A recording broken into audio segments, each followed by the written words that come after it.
যে ভারতের মিডিয়াগুলি যে ক্রমাগত বলতেছে যে শেখ হাসিনার এই বিচার ভুয়া, ভারত সরকারের উচিত শেখ হাসিনাকে প্রোটেক্ট করা। আমার মনে হয় এটা এটা এটা এটা এটা তারা আসলে ভারত সরকারকে চাপ দিচ্ছে যে তোমরা এদেরকে ফেরত পাঠাও না।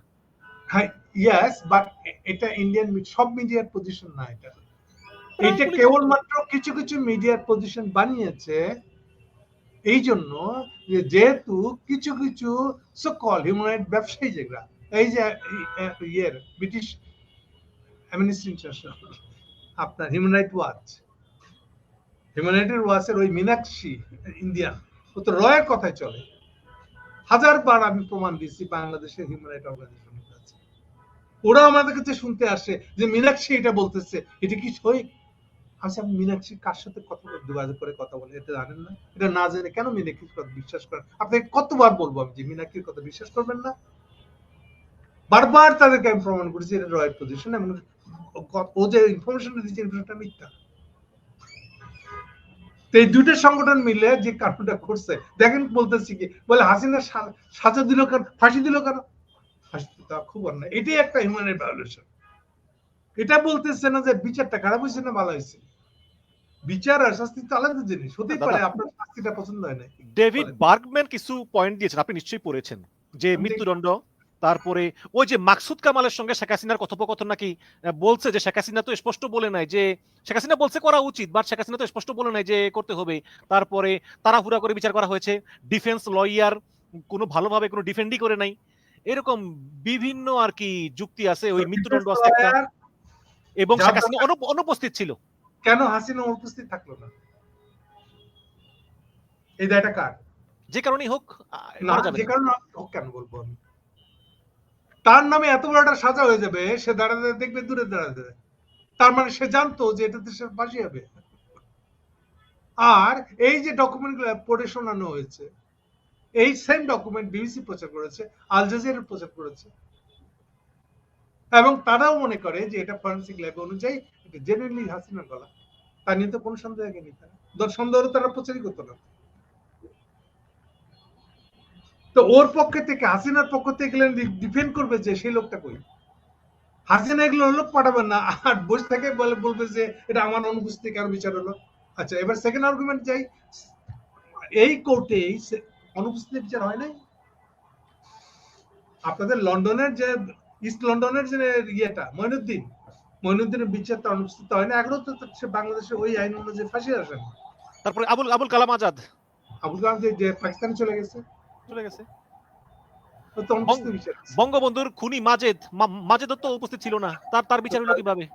তাহলে তো এগুলো আইন তো হাসিনা বানানো, এটা তো ইউনুস বানায় নাই, এটা তো পুরো 90তেই বিচার। না দাদা, মীনাক্ষী গাঙ্গুলীরা বলতেছে ঠিক আছে, আমরা তো বলতেছি ওই বিচারটাও ঠিক হয় না, কিন্তু এই বিচারটা তো ঠিক হওয়া উচিত ছিল। তা ঠিক হওয়া উচিত ছিল, তাহলে হাসিনাকে ফেরত পাঠানো, হাসিনা যাতে যায় সেই ব্যাপারে আপনারা কি স্টেটমেন্ট দিচ্ছেন? কেন চুপ থাকছেন? আপনার কোনো দায়িত্ব ফিল করেন না? হিউম্যান রাইট মানান, আমরা হলে ব্যবসা করে হিউম্যান রাইট। অন্য আরো অনেকের দরকার তো এরকম দ্বীপ রাষ্ট্র। আজকাল বুঝেন না, সরকারটা ভেঙে গেলে এবার তারা পালাবে কোন দেশ, কোন দ্বীপ রাষ্ট্রে? কোনটা সেটা? সেটা হলো ইস্ট তিমুর। ও, পূর্ব তিমুর, ওই যে ইন্দোনেশিয়ার। এইটা ইউনুস সাহেবের সরকার ভেঙে গেলে এখানেও কেউ যাবে, অনেকেই যাবে হয়তো, কেউ কেন বলছি আমি তো এমনও শুনছি ওখানে বাড়িঘরও কেনা হয়ে গেছে। মানে ইউনুস সরকারের উপদেষ্টারা বাড়িঘর কিনে ফেলেছে?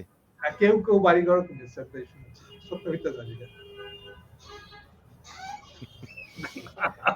মানে কাকে কি বলবেন আপনি? মানে ফিজি নিয়ে আপনি যে মন্তব্যটা করেছেন এটা আমার কাছে মানে যৌক্তিক মনে হয়, কারণ ফিজির সঙ্গে বাংলাদেশের তেমন একটা কূটনৈতিক সম্পর্ক নাই। সুতরাং ফিজির কথা শুনেছি, এবং ইন্ডিয়ানদেরকে আমি যেভাবে ছিলি রয়্যাল অ্যাক্টিভিটি আমি যেভাবে বুঝি, তাতে আমি মনে করি তাদের প্রথম চয়েস হবে ফিজি। দেখেন, বেলারুশ করবেন এই জন্য রাশিয়া আজকে রাজি আছে ইন্ডিয়ার জন্য, কালকে আবার চায়নার দিকে ঝুঁকে গিয়ে যদি উল্টা যায় তখন কি হবে? এই জন্য বেলারুশ ওদের সেকেন্ড চয়েস। এমনি বাবা রাশিয়া দেখে রাখবে, কিন্তু দেখেন যে ওর তো টাকা পাইতেছে না এখনো ওই বিদ্যুৎ প্ল্যান্টে, পারমাণবিক বিদ্যুৎ প্ল্যান্ট, আর টাকা দিয়ে তাকে বাগায় নিয়ে গেল, তখন কি হবে? ফলে রাশিয়া অত বিশ্বস্ত না। যেমন যেমন ইউনুস বললো বা বিএনপি বললো যে তোমাদের পারমাণবিক বিদ্যুতের টাকা দেবো না যদি তুমি হাসিনার ফেরত না দাও, তখন কি করবে?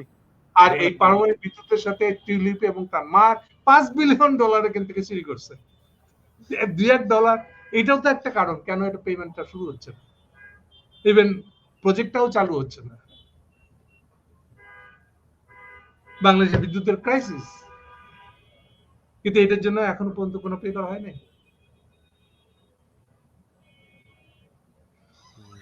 তাহলে আপনি বলতেছেন যে যে শেখ হাসিনা যেহেতু মানে তাদের সঙ্গে ভারতের ঐতিহাসিক সম্পর্ক, তাহলে শেখ হাসিনাকে ফেরত দিবে না, কিন্তু এই যে ওবায়দুল কাদের বা আসাদুজ্জামান খান কামাল সময় দাম করে দিতে পারে কাদের সিদ্দিকীর মতন।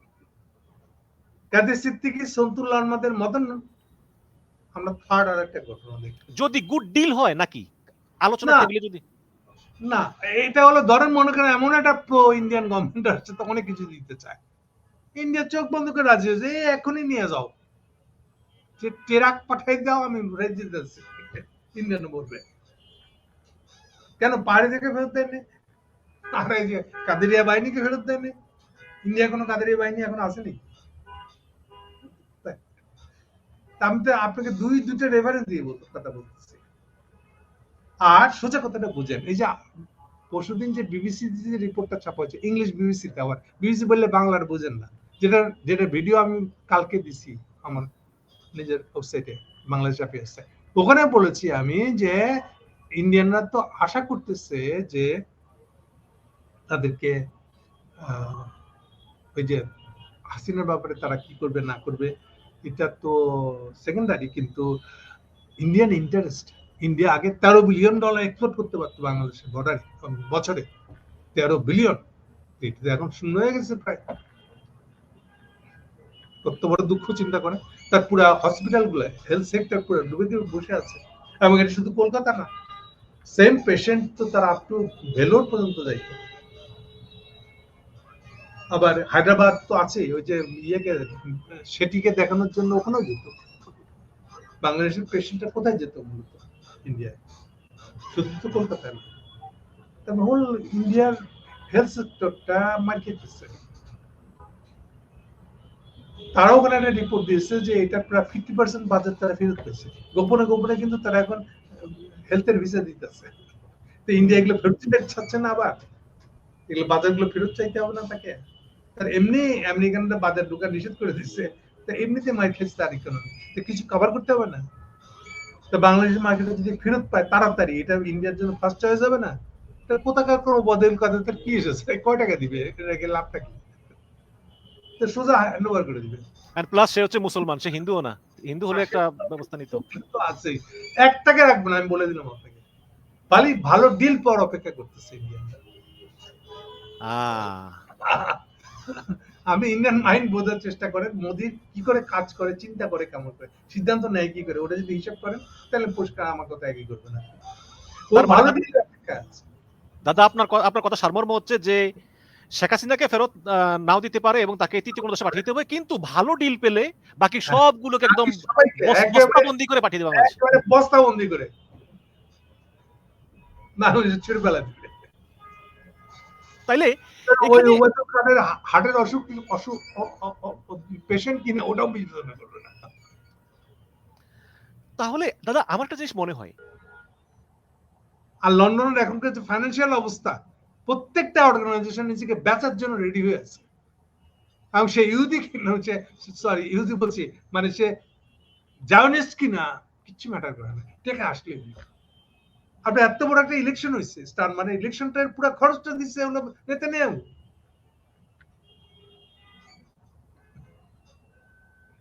এইবার এই যে গাজাতে হামলাটা হলো, স্টারমার পুরো সম্পর্ক খাতির করে গেছে, গিয়ে দেখতেছে যে তাকে না জিজ্ঞেস করে, না জানায় তারা অলরেডি আক্রমণ শুরু করে দিচ্ছে, তখন লজ্জায় পড়ে স্টারমার ফেরত আসছে, ইউরোপিয়ান ইউনিয়ন সিদ্ধান্ত পোস্টপোন করছে তারা, ওর তখন চিনছে। আর নেতানিয়াহুকে এত বোকা ভাবতেছে, আমি টাকা দিয়ে যাকে কিনছি তার স্বার্থ দেখবো কেন, আমি তাকে টাকা দিয়ে কিনছি, আমি যদি ইংল্যান্ডকে টাকা দিয়ে কিনতে পারি, ইংল্যান্ডের গভর্নমেন্টকে, ইংল্যান্ডের গভর্নমেন্টকে আমার পাত্তা দিতে হবে কেন, আমি টাকা দিয়ে কিনছি। ওরা ভাবছে যেগুলো আমরা বুঝি না। এটা কখন হয় যে বাংলাদেশের এই যে কুক যে রাষ্ট্রদূত সে রয়ের হয়ে কাজ করে, এটা হিস্ট্রিতে হয়েছে আর কখনো আগে? কোন রাষ্ট্রদূত? ইংল্যান্ডের হিস্ট্রিতে।